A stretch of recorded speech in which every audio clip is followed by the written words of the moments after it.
আসসালামু আলাইকুম। আশা করি সবাই ভালো আছেন। ভালো আছি।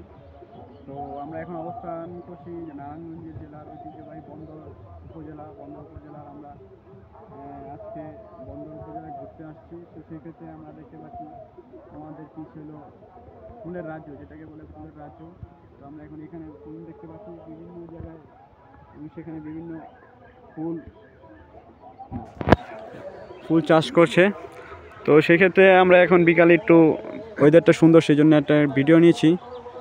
আপনারা ইতিমধ্যে দেখতে পাচ্ছেন যে এখানে অনেক রকম ফুল চাষ করে, বিভিন্ন প্রকার ফুল।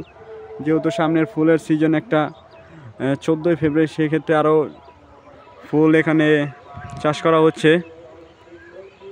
তো এখানে ভিডিও করার মতো ক্যাপাসিটি আছে, কিন্তু এত পরিমাণ দেখার মতো সিস্টেম নাই। তো এখানে গাঁদা ফুল, গোলাপ ফুল, রজনীগন্ধা, বিভিন্ন উপজাতের ফুল চাষ করা হয়। তো সবাইকে একবার হলো এই বন্দর উপজেলা এসে সবাইকে এটা দেখার উপভোগ করলে আসলে মনটা ফ্রেশ লাগবে।